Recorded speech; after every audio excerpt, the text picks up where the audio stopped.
Ötən ay yol nəqliyyat hadisəsində başından xəsarət alan 10 yaşlı Sərxan müalicə aldığı mərkəzi klinik xəstəxanadan evə buraxılıb.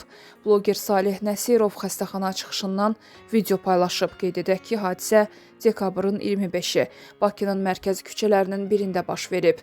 Qəza zamanı piyada səkisində olan 10 yaşlı Sərxanın başına yol nişanı çırpılıb.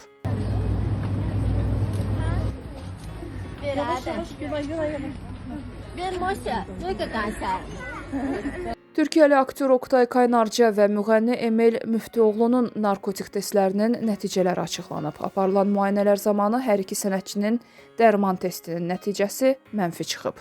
Qeyd edək ki, İstanbul Baş Prokurorluğu tərəfindən saxlanıldıqdan sonra ev dustaqlığına buraxılan tanınmış aktyor Oktay Kaynarca test nəticəsi yetərli cavab olacaq deyə açıqlama vermişdi.